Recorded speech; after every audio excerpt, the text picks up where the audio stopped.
Hello, guys, and welcome back to another installment of Galley Stories, Stories of the Bering Sea and Beyond. And today we have Captain Sean Dwyer with us. How are you today, Sean? I'm doing good, Mark. How you doing? Good. I appreciate you taking the time to come out. Oh, it's a lovely day here. It really is. Any excuse to sit on the canal here and enjoy the sun, I'm all for. Absolutely, absolutely. So you're familiar with our format a bit, so why don't we just dive right into it? Where were you born?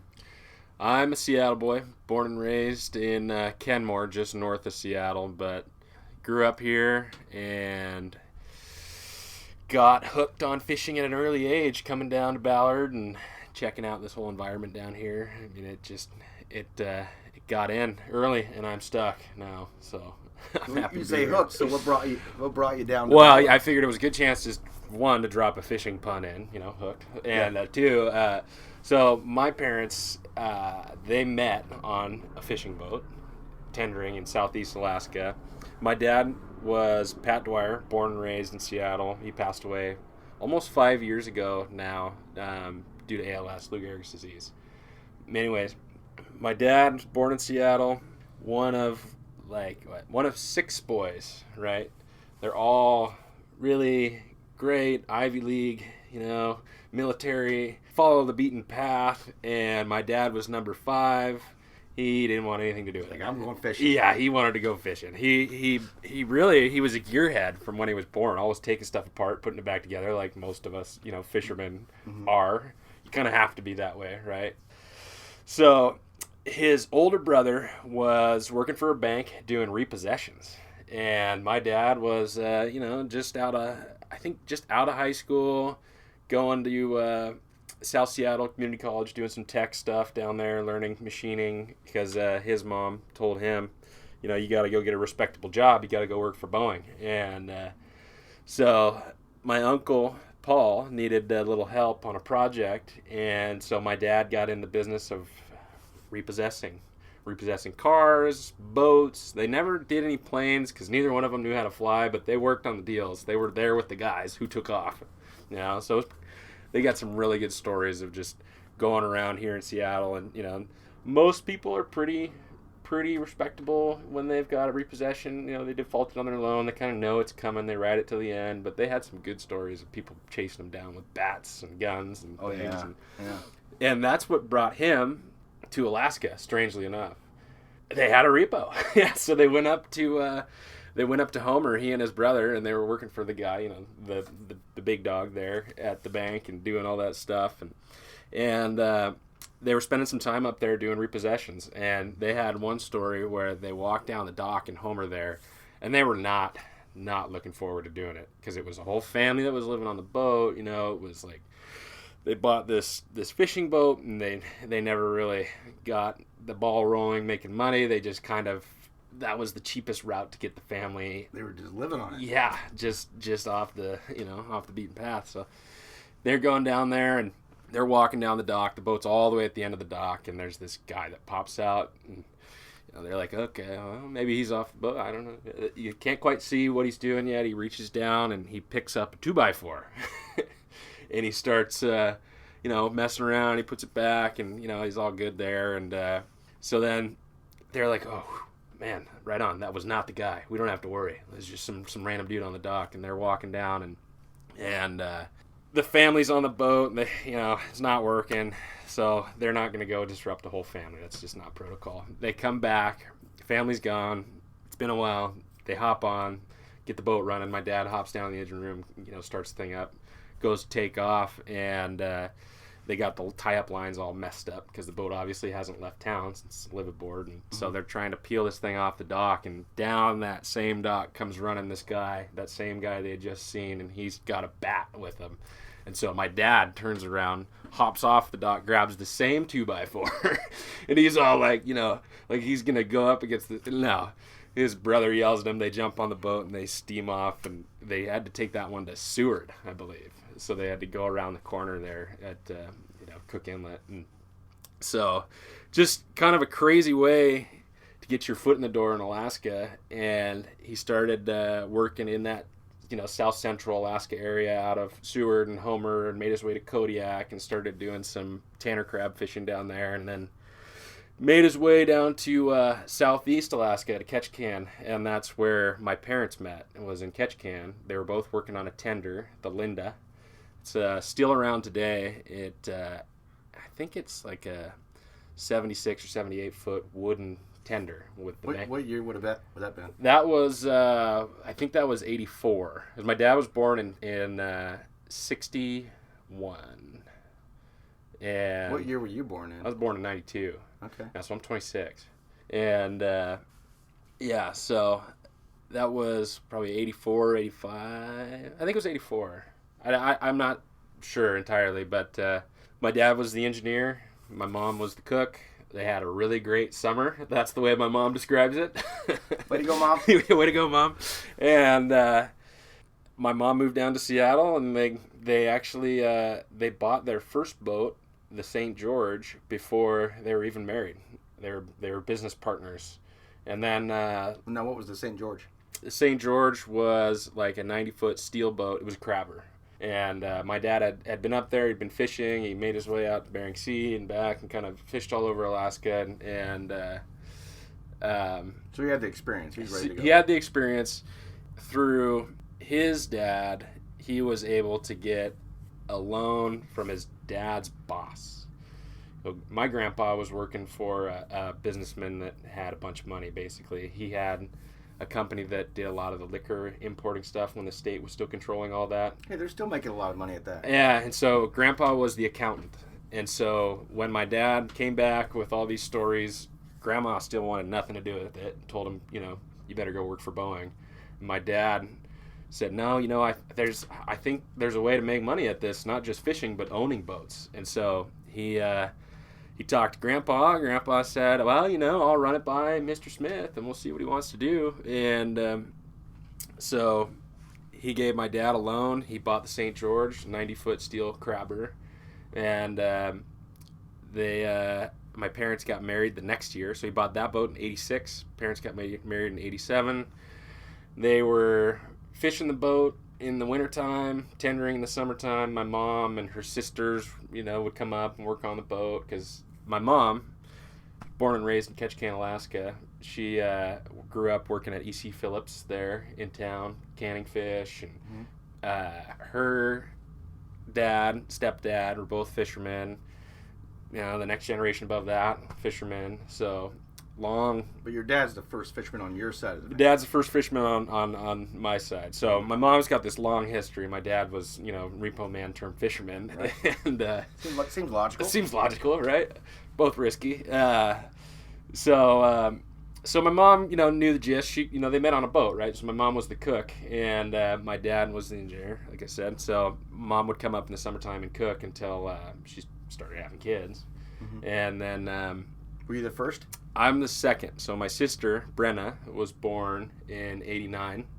And I thought you were going to go with 85, because it'd be just like nine months after that special summer. Yeah, right? That'd be hilarious.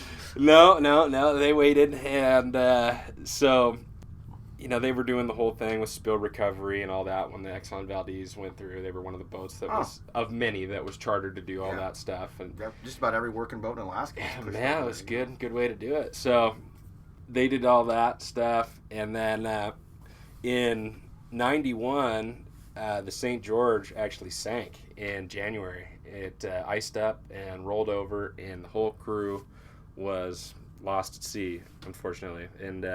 And your dad owned the boat? My dad owned the boat. He was not on it. So at that point, after my sister was born, he was working his way off the boat. He was going to be more of the business end of it. He wanted to get a job to supplement the boat ownership and stay shoreside. He wanted to be with his family. Raise a family, yeah. And right after he left the boat, it was tragic, man. Iced up and rolled over, and everybody was lost. How many souls were on board? 6 people. And that was January 4th, 1991. My mom was pregnant with me at that point in time, and it was pretty tough. Well, he had to be close to all those guys. Pretty tough go, yeah. And he had to start over. I mean, it was a big mess, basically. Strikingly similar to what we just witnessed a couple years or last year, and it was a real nightmare for him, and it ended up being a bad stability report and a bad chain of events, and it, things just happen happen. up there. And so with one on the way and one little kid, my dad started over and did odd jobs all over the place down here on the waterfront, from hydraulics to fiberglassing to machining work to welding, you name it. Shipyard maintenance stuff. He worked all over, trying to get his feet back under him. He wanted to get another boat. So I was born in 92, and my dad bought the Jennifer A, named after my mom. Yeah, so 93 bought the Jennifer A, but so I'm born in 92, right? And I was just born into this like hellfire, crazy, perfect storm of fishing, and it just kind of went from there. All brand new debt.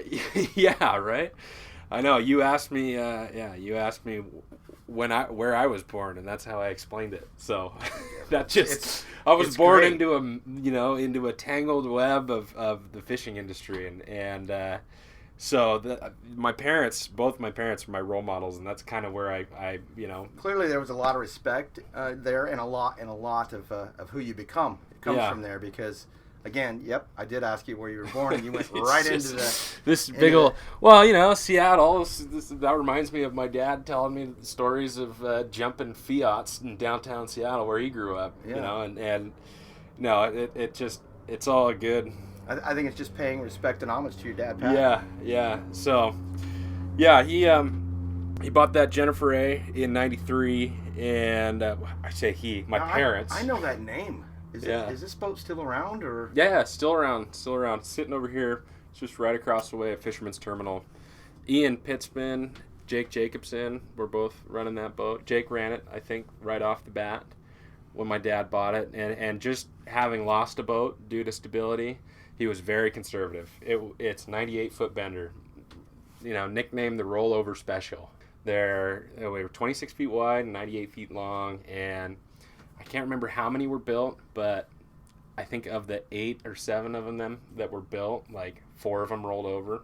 They were just unstable boats. So when he bought that thing, he knew that. And so it was deck loads only, and then maybe a couple pots up on top. But it was no big crab pot stacks, no nothing, and very conservative. And as soon as my parents got their feet back under him, my dad's mission was, we're going to sponsor that thing, and we're going to turn the boat into a crabbing machine.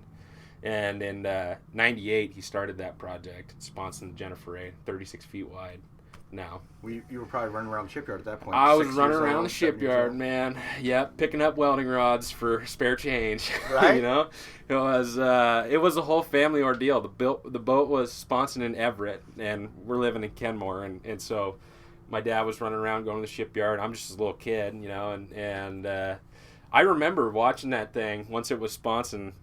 It was on a railway up there, and so not your typical dry dock, right? Right. And as they went, a lot like pack fish. Yeah. And as they went to lower the railway back into the water, the cable broke, and the whole boat, after being sponsored and painted, my dad got the neighborhood, football players that grew, Rob Rogers. I don't know if you know, he is Icicle Seafoods.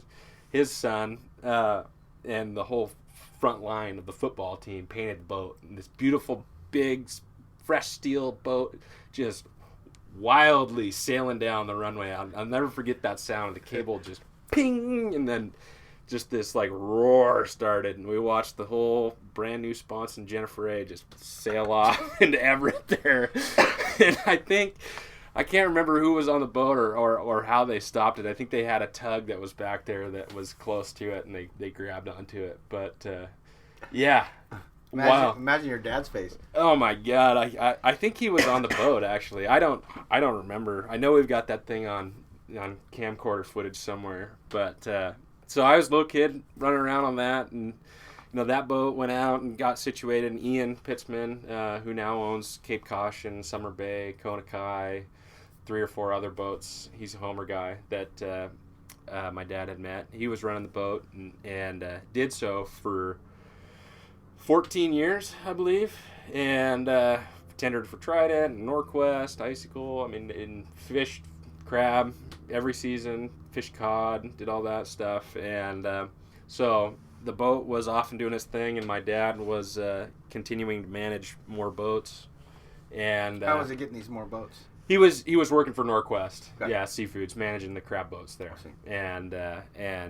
and some of the processors that were there, and doing shipyard work. And that's me as a little kid running around the shipyard, learning to drive forklifts at like, 10 years old, and going back to school and telling all my friends how cool it was that I drove this forklift. What'd you do for the summer? Yeah.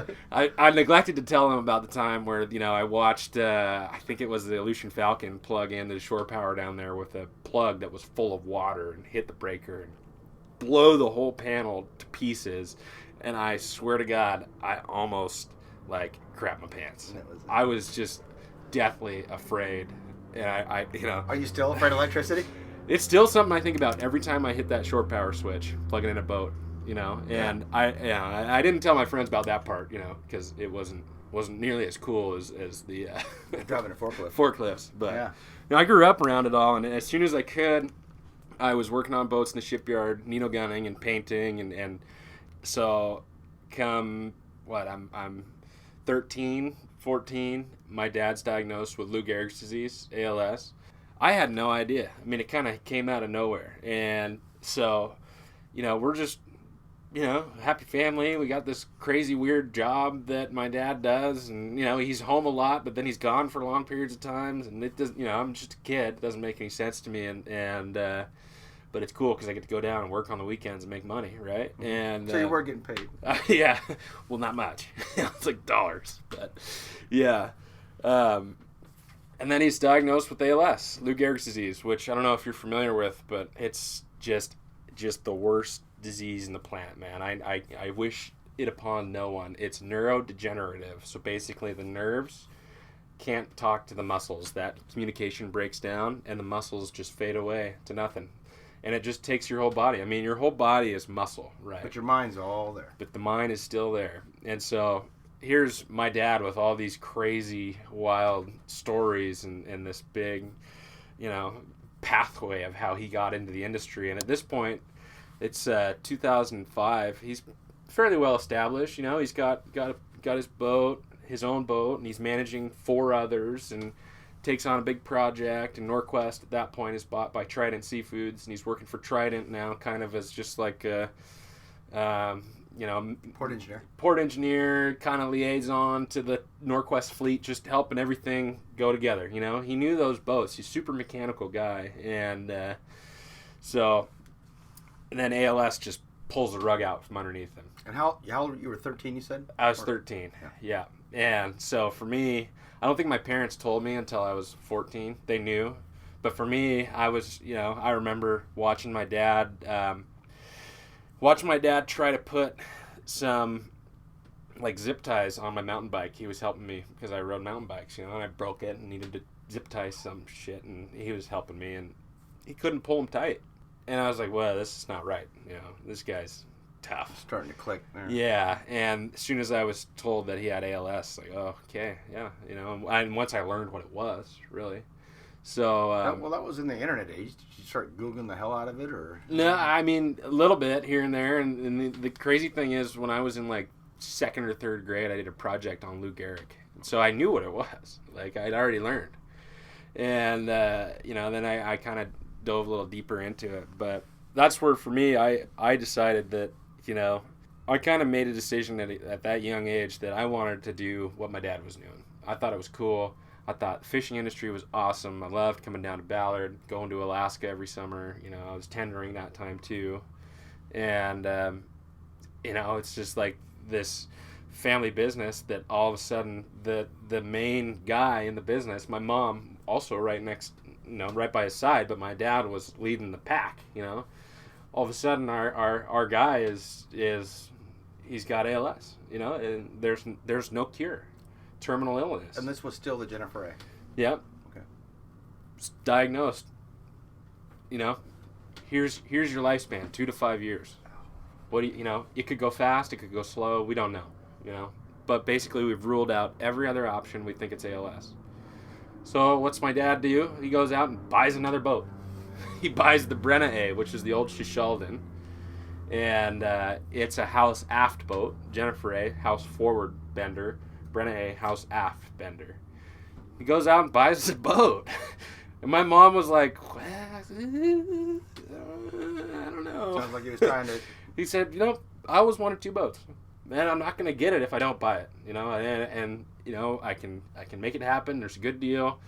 I've got the support with the industry, and I'm doing it. And so he did. And that, for me, was like, what the hell, But that's cool. We got another boat to go play on. So I started working on that boat every summer, every fall and shipyard. From that point till now, I've been on the Brenna A. What year was that? And it was January of 2006, I think, was when the deal closed. But he started in 2005 when he was diagnosed. I mean, it was like, August or September. Here, you're being told that you've got 2 to 5 years to live, and it was literally simultaneous, like knee-jerk reaction. I'm going to buy a boat. Well, maybe a little careless, but I think it was pretty cool. I mean, I think it was just a bold move. And that boat was set up to longline brown crab when he bought it. And so it was major conversions. There's no RSW, no chillers for tendering, no tender crane. It was all these projects, and he bought it, and it was kind of a short window to get it up to go tendering. And so, okay, we'll put it together this way, and then when it comes back in, September, we'll change it all around. And so it's just this continual retrofit of that boat for the first couple of years, trying to get it dialed in the way he wanted it to. And this is all while I'm getting older and his disease is progressing more, and he's losing his ability to walk. He's losing his arms were actually the first things that went. So he's he's no longer able to climb ladders, so he can't get onto the boats.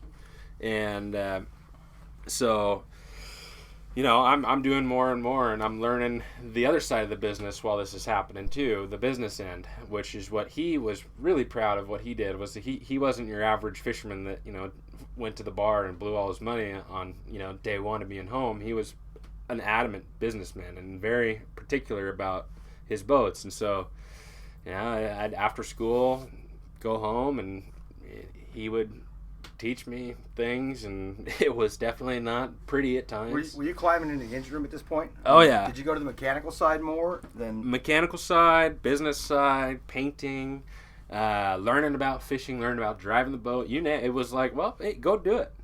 His thing was like, oh, you wanna park the boat? What? When did that happen? Oh man, I was 16 or 17. He was still able to get on the boat, and we were just maneuvering in town. And it was like, seriously, like, just move the stick this way and the rudder this way, a little more throttle here, and it was just like nothing. But that was the first time and the last time I moved a boat until I became a captain. Really? Yeah. Well, you became a captain kind of sudden, though, right? I mean, didn't this just... Yeah. So... And I actually started, I take that back. I think I docked each boat of ours once before I started running the Brenna A. In 2014, I started running the Brenna A in the summertime for tendering. Right, I think. She was still being fished by someone else for you guys? So we didn't have enough crab quota to fish both boats in the wintertime. So the Jennifer A, my dad, initial recipient of quota, and all the crab was being fished on the Jennifer A. Mm-hmm. And which had its crew, had everything. It was just doing its thing. Ian Pittsman was managing the boat. And can you explain the quotas among boats? Yeah, so in the past, crab fishing was derby style, right? Mm-hmm. Go out, bell rings at noon, go catch as much as you can for X amount of days, 3 to 7 days, and what you get is what you get. Well, it wasn't the most efficient nor the safest way to catch crab. So State of Alaska and National Marine Fisheries decided to go to a rationalized program, a quota program. So they took 7 random years of those crazy derby days, averaged out what you caught, and issued you a percentage based on those amounts. And my dad, since he was there with his boats, he got quota. And now, could he use that quota on the Brenna A or the Jennifer A? He could use that boat on either, or use the quota on either boat. He could lease it to someone else. He could sell it. He could buy more.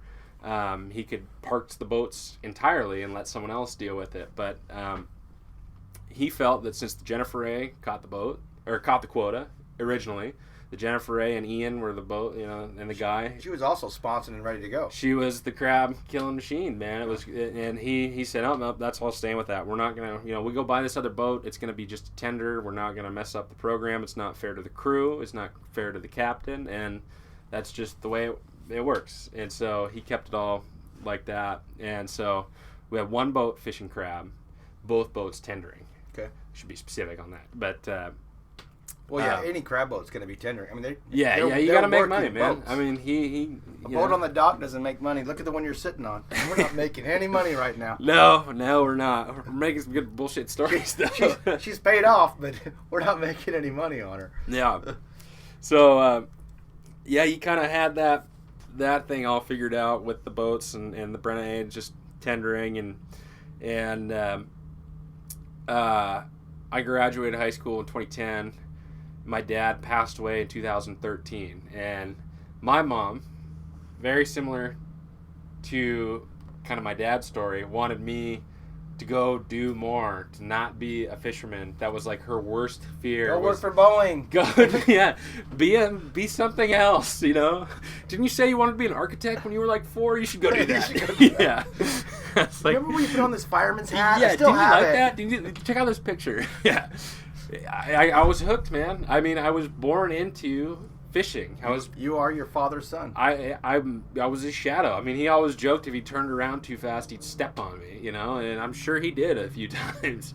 But I had no. I mean, I grew up in this industry. I met all these great fishermen, these great people at a young age, and they watched me grow up, and I had no choice. I wanted to do it. I mean, it was set in stone. So graduated 2010. I went to South Seattle Community College for tech school. My mom and I compromised. It was one hell of an arm wrestling match. She won, and I went to college. I went to technical college, which coincidentally is the same place my dad went.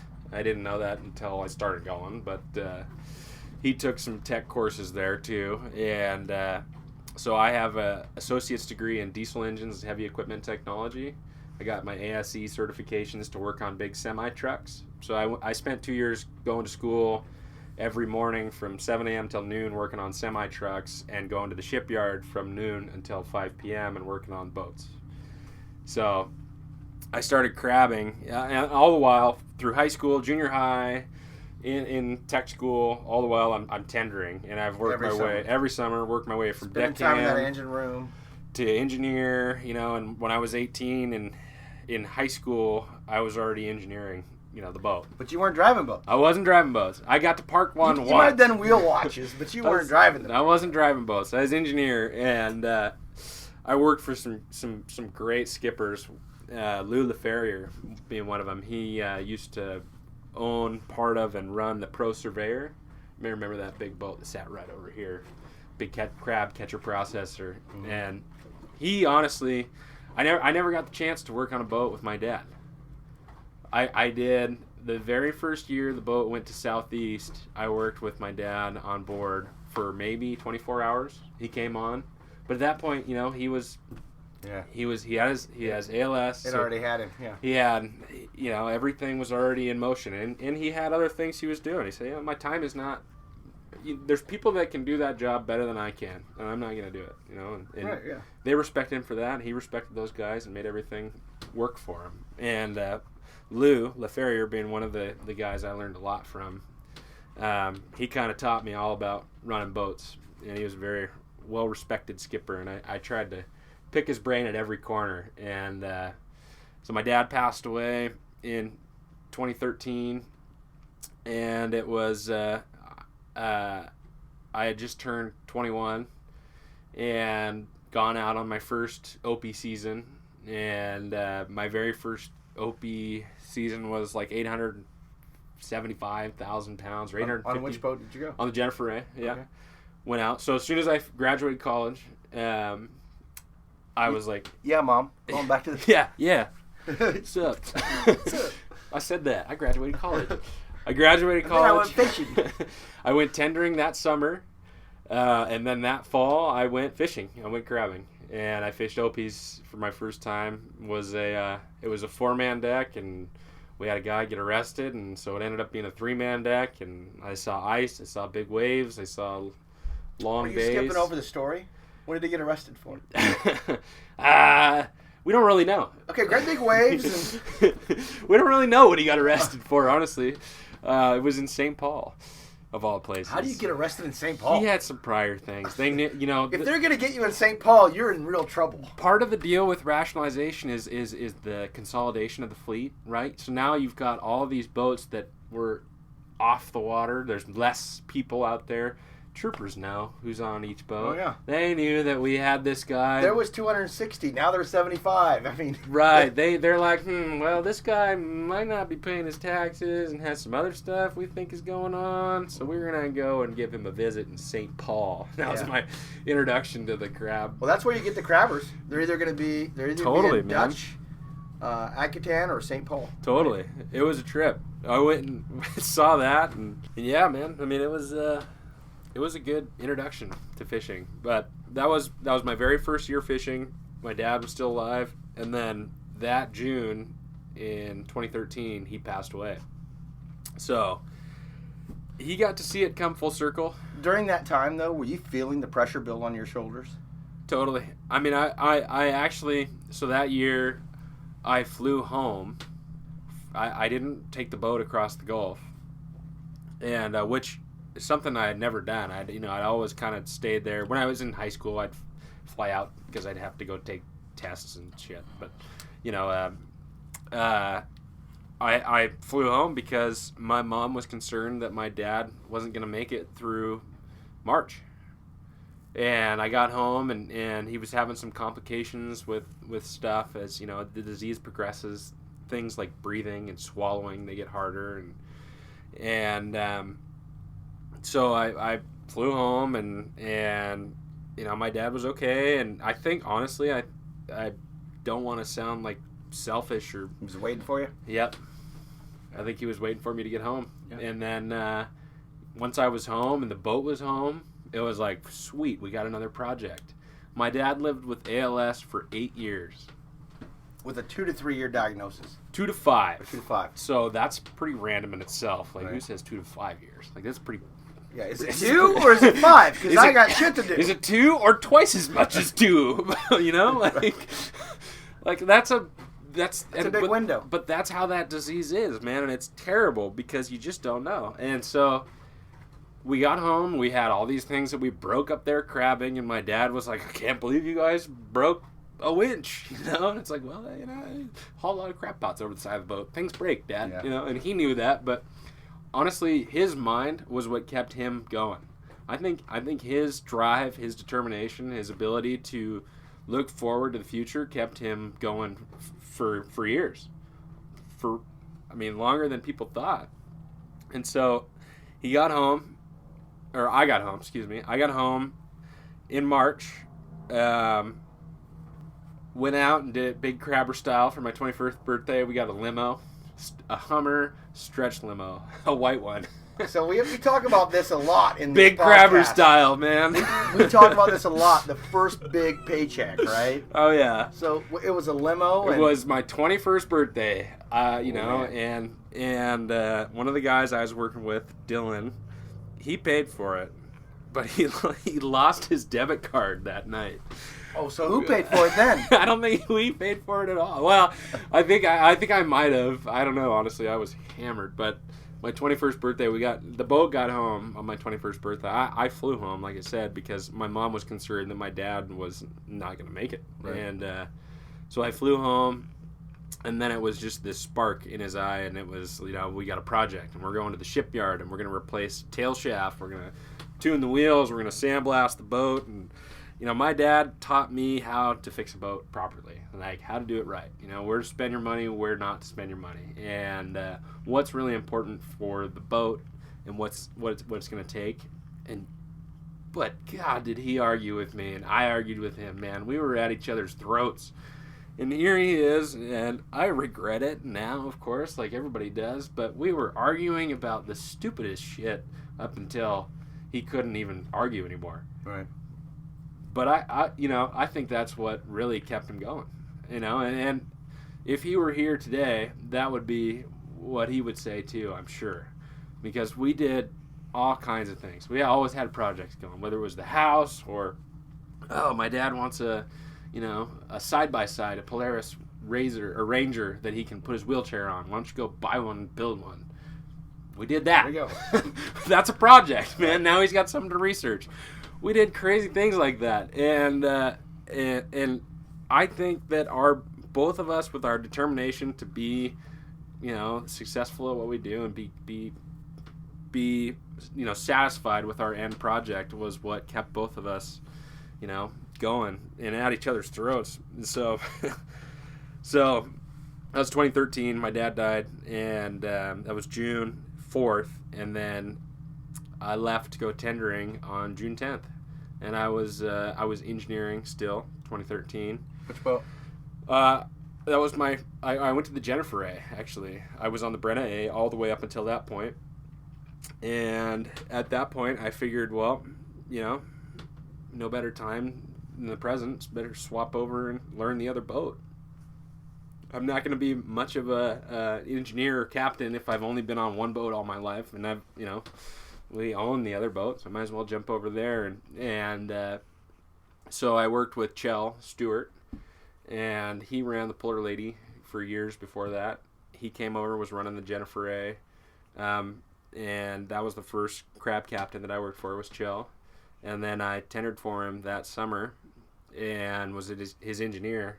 And then summer after that, went through another winter, and we did big projects on the boat, and now it's me and my mom trying to figure out how this is all going to work with, both of us, myself being more involved in the business and her continuing to be involved. She was always there. I mean, but behind every successful fisherman, there's an even more stronger and successful woman. I mean, oh my God, man, we have such destructive lives, fishing and attitudes and oh God, you name it.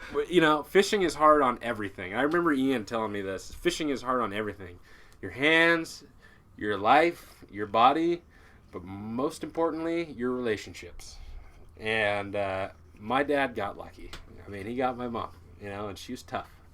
And so her and I are trying to navigate through this. It's a lot like a military wife, too, right? Oh, yeah. I mean, it's brutal. You have to understand the fishing industry. And my mom did, born and raised. I mean, she grew up processing fish. Yep. Catch a can. She's Alaskan, through and through. And so, yeah, man. I mean, it was my mom and I trying to figure it out, and there were a lot of ups and downs, and we navigated through this new world that was fishing without my dad, which was what we knew from day one, right? Both of us. And so it was tough, but eventually we fully succeeded. My dad's his original plan when he bought that second boat, when he was diagnosed, he always wanted 2 boats, fishing crab and tendering, and we were only able to tender both boats. We couldn't get enough quota together to fish the second boat. And the Brenna, yep, which is named after my sister, by the way. I mean, I haven't talked about her, but my sister has been up tendering, and she knows just as well as I do, exactly what this whole fishing thing is all about.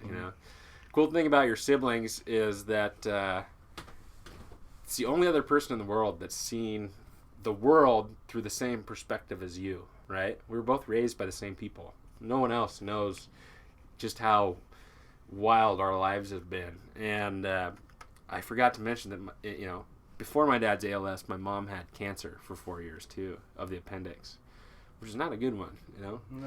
And I was a little kid, and that one kind of flew by, and yeah, can't believe I missed that. But I feel bad now. Sorry, Mom.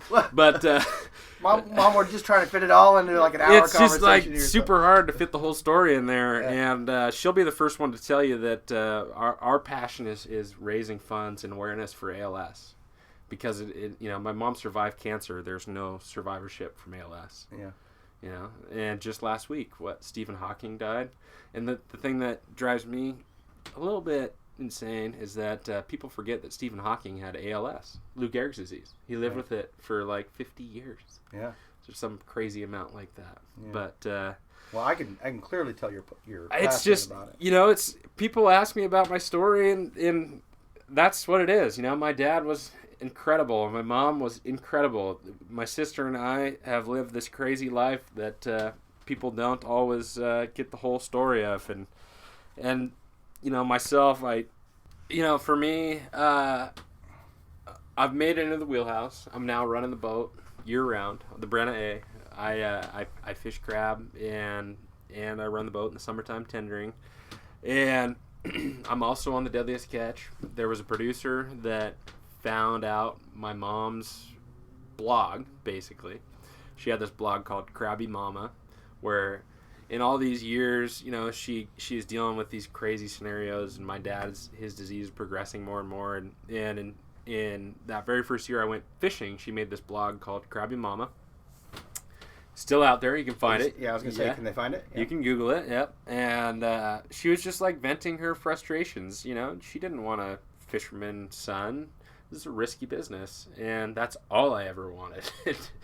And we compromised, and I wanted to move forward. I wanted to be running the boat, and I was able to scrounge up some quota, some barrett quota, and go out and get everything together, and all the cards kind of fell into the right spot right at the same time where Deadliest Catch wanted to feature me fishing, and we found quota to go fish, and now we're going to go fish the Brenna A. We're going to have the Jennifer A fishing, and it was just this crazy turn of events, man. It was just like a whirlwind, and we were able to get both boats fishing, fulfill kind of my dad's wish, his legacy. He wanted both boats fishing. He wants two boats, the Brenna A, the Jennifer A, named after my mom, named after my sister, and who better to run one of the boats than his son? And so when's the Sean D coming along? The Sean D got a lifetime of work, man. Brenna A and the Jennifer A got some cool boats to look at, and Sean D's got a career, like whether he likes it or not. Do you remember the first time you were scared up there? Oh man, yeah. Day one, I was scared. I told you, here I am as a kid learning the engine room and the deck. I never really got a chance to run boats, So day one, we're going to take the Brenna A up to go crab fishing, and we need to go get some fuel. We got to have fuel to get to Alaska. And, I pulled into Kovich Fuel Dock over here, and there was a gravel barge, and there was the dock, and I had 2 feet on each side, and now I wouldn't even bat an eye, but then I was just scared shitless that I was going to take this boat off of the dock day one, going to get fuel. That's like day zero, really. And I was just so concerned that I was going to smash into that gravel barge. And I almost did. But, the one thing I learned was just go slow, crash slow. Go slow, crash slow. No, not quite like the Jennifer A breaking that cable and flying into the water. Yeah. But I've pretty much been scared since then. There's never a moment up there. I mean, the guys will tell you, "Oh, I'm not scared." No, you're scared. No, we're scared. We're just good at hiding it as captains. And like a duck on water. Your feet are going like really a duck 1,000 on water, miles man. an hour, but your body looks great on the surface. Under the water, dude, you're just a million miles an hour. And that's crab fishing in a nutshell, especially in the wheelhouse. And it was all I ever wanted as a kid. I mean, that was what I wanted to do. And that further motivates me to put up with the craziness that ensues. But God, just this year, we got home February 20th. We fished Opies in some of the biggest waves that I've seen up there. I mean, I'm not trying to tell a fish tale, like a fish story like all the other fishermen, but it's just crappy weather up there, really bad. And we stacked out in some of the biggest waves that I've had to put stacks on in. as a deckhand or captain, and that was scary. I mean, it's like a whole process, a whole day-long event of sitting on pins and needles. Pucker factor.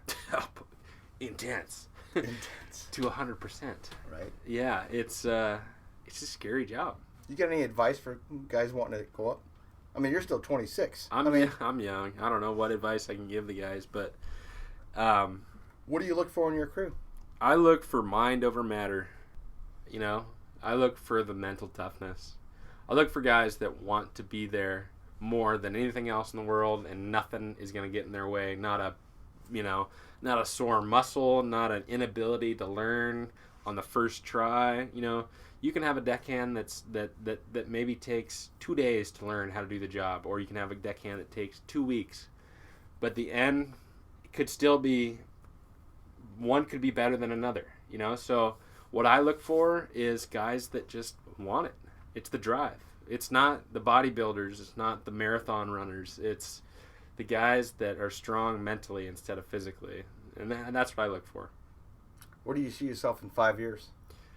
5 years from now, I have no idea, man. I hope I'm still fishing crab in the wheelhouse and running the boat. And I'm engaged to be married this fall, which I'm pretty excited about. So I'm sorry about that. Yeah. Thanks, bud. Not really. I've been engaged for 7 years. Yeah. I plan on being married in 5 years, and who knows? Maybe I'll be looking for a way off the water, but I'm not there yet. I want more. I want to fish more, and so I just hope for good seasons until that point. I want to just go back and pay props real quick to where you got that quota for the Brenna A. You got that from Sig and from Keith. Yep. So that quota we were able to scrounge up through some very good friends of ours, Sig Hansen and Keith Colburn, and both of them knew my dad. Both of them respected what we were trying to do. They were involved in the TV show, and so that was good because it would be there, but that wasn't the reason why either one of those guys was willing to help out. They said, this is awesome. You've worked for it. That we should help. And it just so happened that year that barrett eye was big, and it's not always the easiest to catch. So sometimes there's crab around, and it was that that was the case. That was the case. So well, that worked out great for everybody. Man, it was just a whirlwind. I just wanted to make sure we paid a little bit of respect to him. Totally. That was the first time you're fulfilling your dad's dreams of having quota for both boats. Totally. Right? I mean, those guys are instrumental in helping me, fulfill my dad's dream, and that's so cool because I rambled on big time about my dad and my mom, and I think that's just love, man. Dude, it's my story. It's who I am, and the joke was, that I was my dad's shadow, and I think I still am to a lot of the people in the industry. Is that I'm little Pat. Right, and it was just great that's the way that it worked out. We were able to make it happen with some quota from some people that respected the progression. Did he have a nickname for you when you were growing up? He always called me Bud. Bud. Yeah, and I grew up around a bunch of fishermen, and they had all kinds of other nicknames for me, but Bud was always what seemed to stick. And I can tell you for sure that I learned all of my bad language. I learned all of my bad habits. And I learned every single disgusting thing from fishing. And I thought you were going to say your dad and mom. No, dude. From the people that my dad and mom brought me around. They always had a good answer to all the disgusting things that was going on. But I wouldn't change it for a minute, man. I love it. I love it all. And seriously, it's been a ride, and I'm just hoping that moving forward, I can pay as much respect to my dad and his story, and raise as much money for ALS as possible. And that's what it's all about for me. I can definitely see that's where your goals are at, because, I mean, we started with where were you born. We went into the battle. It was a battle that your dad faced. Yeah. And not only that your dad faced, but your family faced. Yep. And anybody facing that, or even a terminal cancer diagnosis. I mean, it's all just a battle. It's all a battle, man. And for me, it's that's what drives me. People ask you, how the hell do you do that job? And that's what it is for me. It's that's my motivation. So are you always thinking about fitting in that seat? Sitting in the seat, yeah. Fitting in it. Fitting in it, yeah. For sure. Yeah. There's a lot of when you're driving the boat, man. There's a lot of pressure. There's a lot of guys looking at you, looking for paychecks. I get that way on this, and all I got is like 15 or 20 people drinking beer. And I get stressed out. It's stressful and it's scary, but I love every minute of it. We're like way out of time, which is fine because we won't fit a commercial in on this one. But is there anything you want to make sure people know about besides ALS? Because we're going to link that. We're going to link the we'll link to the ALS fundraising. We're all about that. But is there anything else you'd want someone to know? I think for me, what was really important when I was growing up was just kind of following my passion. It was something that called to me at an early age, and I think on a broad scope, fishing for all of us guys that have been on this podcast is a passion. Yeah, that's what gets us out there on those days where the waves are big and the weather is cold and that wind is blowing. It's our passion, and if nothing else, I hope that people can follow. Somebody can get that same satisfaction. Go out there and do what you want to do and make the best of it. Whether it's fishing or you name it, man. Whatever it is that gets you going. If your passion is crunching taxes, boy, are you my guy this time of year. well put. Normally at this point we'd read a letter or an email that was sent in, but we don't have any right now. Oh, there we go. So you guys I've rambled big time. No, I'm sorry. It's been epic. It's been epic. You guys got to send in those questions, comments to mark@galleystories.net. So instead of reading a letter, which I don't have today, I'm going to read I guess it'd be a share on our Facebook page because, we were allowing you guys following us on Facebook and Twitter, which I'm up to 6 now, by the way, which is incredible. Twitter followers? Yeah, Twitter. I got 6 of them, man. 6 of them. Let me I got to tell you, two of them are one really good friend of mine. Yeah. So I just don't know how all that works, but I want to quote the Salmon Sisters.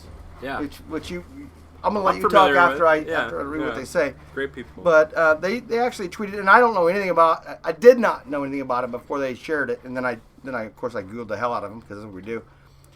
Fill your headphones with stories from the sea. The Galley Stories podcast has become our favorite to tune into while cooking and while we're on the road. Enjoy these tales from the Bering Sea and beyond. Thanks, girls, for your shout out, and I know that you know them. I do, so, yeah. I know. Can you give them a shout out as well?